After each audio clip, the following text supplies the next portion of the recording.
Hello and Tribsu everyone, and welcome to the sixth episode of STEM Talk. I'm your host, Vatey.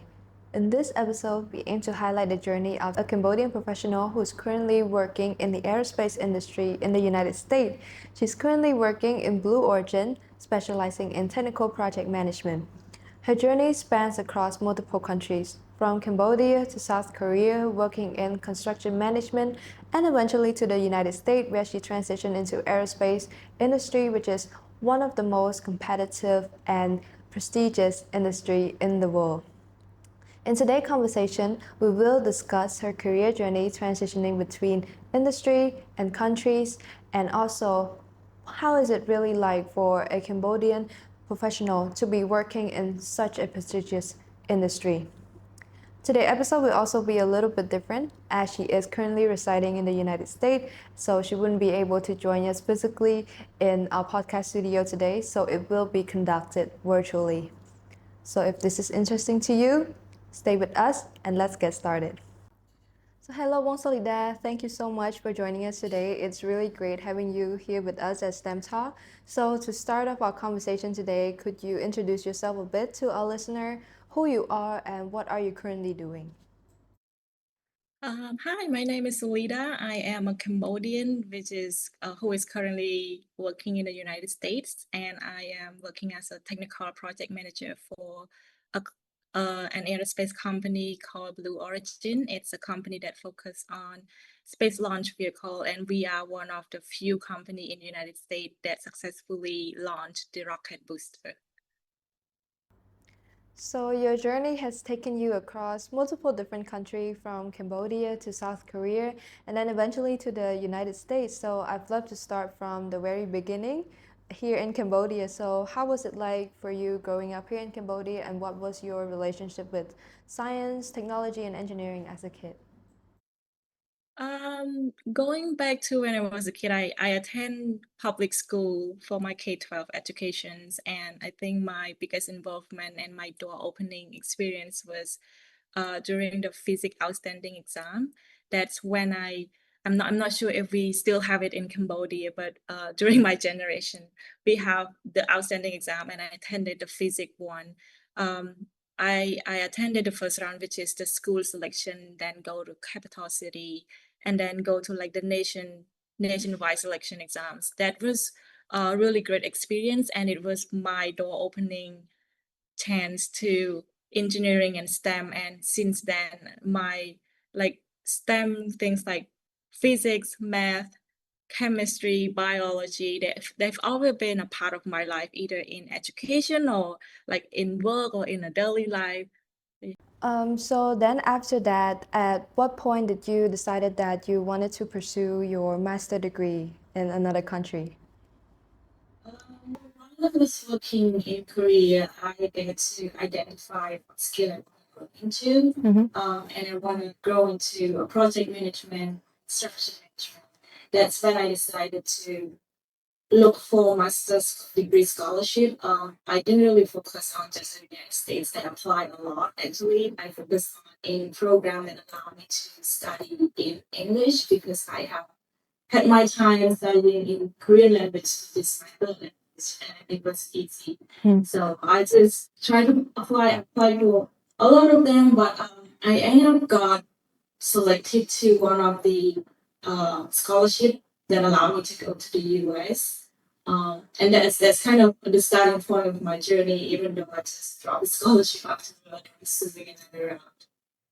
Yeah, so I do want to know how long ago was it? And if you remember, could you walk us through the process and how was the journey like for you?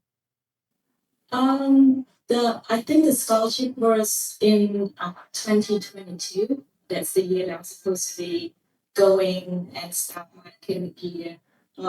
It's actually take a long time to prepare. To be honest, I really had my eyes on the study degree scholarship since when I was fresh out of college. But the state scholarship has a lot of criteria. They require you to have work experience. They require you to have an English language test. They require you to know what exactly you want to study, what your contribution is. So all of those are what I didn't have when I was first out of college. So I try to go and work, build my experience, build my qualifications, and apply to one of those. And each scholarship have their qualification, they have their requirements. Let's say if I'll take an example, if it's a scholarship from um, Sweden, they have the intent that why they're giving this scholarship specifically to Cambodian students. In what purpose? They want to have Cambodian develop in what sector of our industry. So that's the focus. And if your purpose of going studying is aligned with the scholarship program, that's what you should be applying. If not, even though you're trying to apply, you won't be selected. So I actually spend a lot of time trying to keep my eyes on, grow myself, get myself ready to a point that I know where I should be applying and what I should be doing. And even in the scholarship, when you pass like the first round, they are in those scholarship there. Like the first round, which is a short list. They will look at just your application, your essays, your personal statement, and then evaluate you according to what you have written, your GPA, things like that. And then it comes to the second round that you have to do all the interview. That's when they will ask you more about your essays, what you have written.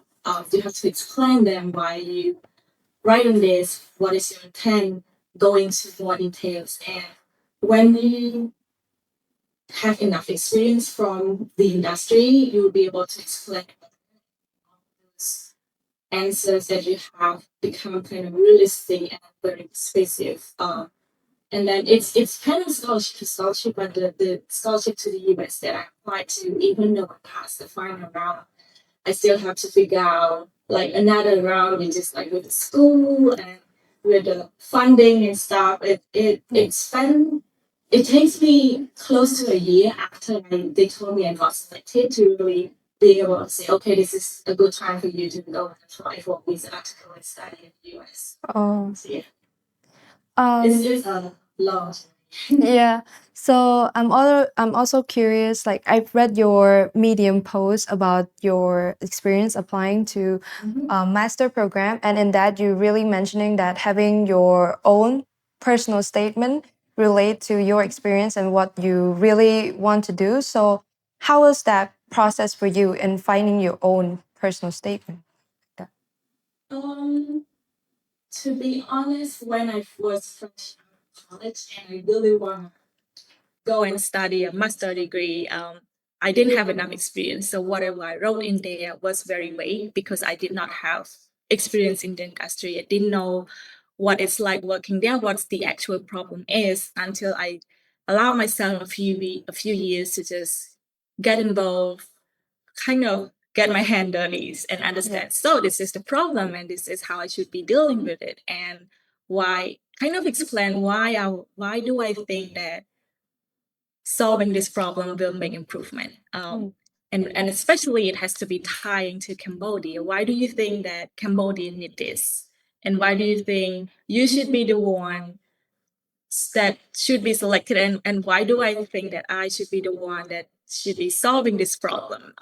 So those kind of thing, it's very personal because it embedded on each individual experience. It comes from how you were raised, what kind of education you receive, and what kind of work experience you have been through.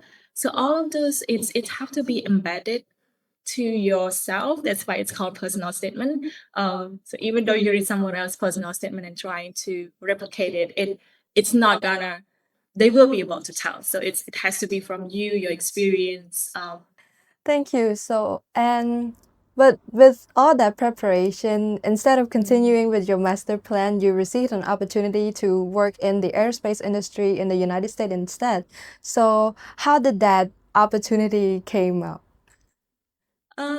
I didn't receive the job right away. I actually at the same time got selected for another program, which is an opportunity to immigrate to the United States. It's called diversity visa program, and that's how I get to come and live in the US. But my first job in the US was not directly in aerospace. I was also in construction, working on in project management in construction, but then for like a year or two, I changed to aerospace, but the skill that I have with myself is still in project management. It's just instead of doing project management for a construction project, now I'm doing a project management for like a space launch vehicle instead.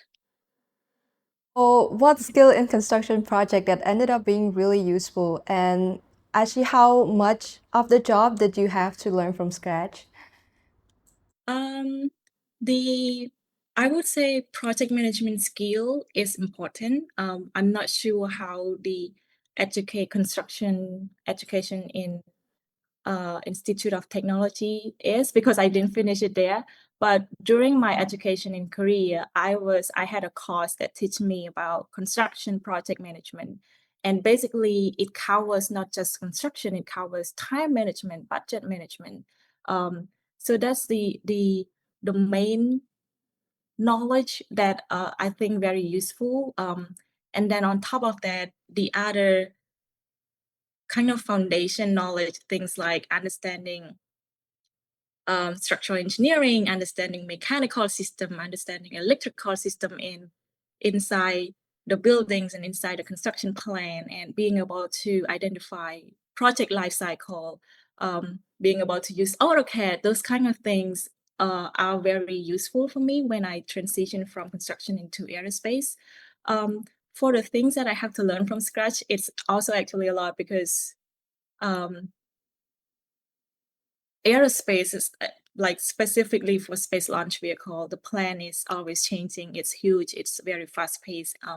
It's a combination of working with so many stakeholders across a team, and people have different way of communicating, and people are from different experience, with different backgrounds. So um, I have to learn from scratch a lot, kind of understanding, okay, what is the plan with this vehicle? How are we gonna be putting it together? And those, I can learn those through communicating with my coworkers, my manager, and kind of want to shout out to my manager and my mentor and my supervisor. They have been very instrumental on kind of helping me go on board. So that I can understand what we are actually doing and building, so I can apply my project management skill to help everyone, making everyone on board. It's like a teamwork that we kind of helping each other. What I don't have, I get it from them, and what they need help from me, I give it to them. You used to work in construction project management before in South Korea. So I also want to know what are the difference in work culture between in South Korea and in the United States. Did you have a hard time adapting to the work culture after you changed? I would say it's very easy when I switch from work environment in Korea to the United States, because in South Korea it's the work culture is very hierarchy, and um, it's if you are like a beginner or from a lower level, you will just mostly spend your time following the directions from your supervisor. But moving to United States, it's a whole lot of freedom, but also more responsibility for you. You go and drive this meeting, you go and look for what you're supposed to be doing, and if you need help, that's when you go to your supervisor and your manager. So it's more like it's a freedom of speech. You can tell your manager if something is wrong, if you see it that, okay, according to my experience, we should be doing this in a different way. Your manager wouldn't reject that if your idea is correct. So that's really really kind of life-changing experience for me. I can just go and tell my manager something is wrong, and he's gonna listen if my idea is correct. It's really wonderful. So, you started in aerospace as a program and planning control role, and now you have transitioned to technical project management. So, could you tell us how you go into technical project management and how is that role in your company? So when I'll start with explaining kind of the difference between program and project. So when I first started, I was in a program team that basically managing multiple projects. So I have managed and kind of the middleman between the senior level and what the program need, and then also communicating to people who are working in each project. So there's project A and project B. I have to be responsible for project A and B, kind of being the middleman, the communicator for project A, B, and C, and then also talk to the program level. But because I have to really focus on multiple projects, it didn't allow me to go closer on technical level. And now I changed into a role that's called technical project management. I'm handling just one project, but I'm getting myself closer to the technical work. I kind of work closer with the engineers, and instead of being the middleman for between the program and the project, I am now responsible for one project. I'm working in a team of like that is just focused on one specific subsystems for our vehicle. So that's kind of the differences. Can you tell us about a project that you're currently working on right now? I am on a team, and it's a big team that is building a vehicle called Lunar Lander, and I am working closely with a team called Fluid and Propulsion Subsystem. So we're focusing on designing a propulsion system for this specific vehicle, and we are actually trying to build this lunar lander to put human back to the moon. I'm not sure if you know that NASA and the United States landed human on the moon for the first time in 1969. That's the Apollo 11 program. But this time we're trying to build another vehicle to put human on the moon, but this time is to stay so that we can do research on the moon and kind of use the moon to be a base for the next space travel, which is Okay, so looking ahead, what excites you the most about the future of work in the aerospace industry? I will be thrilled to see people when we finish our vehicle and people return back to the moon using the vehicle that we built. I'll be in a room cheering with everyone. Now, I would like to shift to the opportunities for Cambodian students. I think quite a few or a lot of people here can feel that they want to work in aerospace, but can feel that it's very far away or out of reach. But there are a lot of program and opportunities, like especially for Blue Origins, you have the nonprofit program called Club for Future. So what would you say to the student who would feel like this industry is out of reach, and also how would you encourage them to engage with the opportunity they have right now? So Blue Origin put out a lot of program, and that's free to access. We'll put a link for the program. So if you are interested and would like to learn more, feel free to check those out.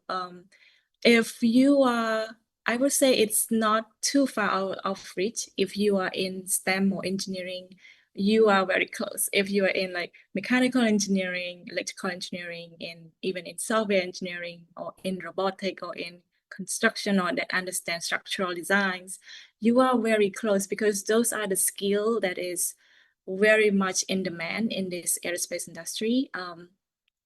And just keep learning and keep your interest high and keep researching, give kind of put yourself out there and see what is available. Things like probably start with accessing to the program and the resources that is being put out by Club for the Future. And that's how Blue Origin has been supporting STEM education and get people who think they are so out of reach from aerospace, from space, to feel closer to each other.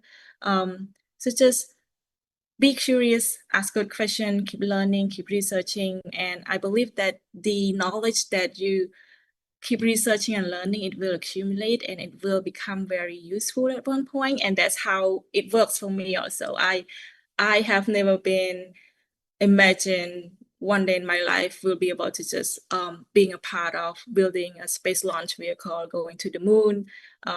But one thing that helped me was I just keep improving myself, and kind of be curious, asking good question, challenge yourself, try everything out, and then when the time comes, there I am. I have the foundation that I need. I'm ready to just involve and learn more and get more knowledge. So you're not out of reach. There's a saying that says, the sky is the limit, but trust me, even the sky is not a limit. We have space which is beyond the sky for everyone to explore, and that's where you are heading. And now for the final question, which is kind of similar to the previous question, but this is for everyone in every field. So, for those who feel unsure about their future, what message would you want them to walk away with after hearing about your story?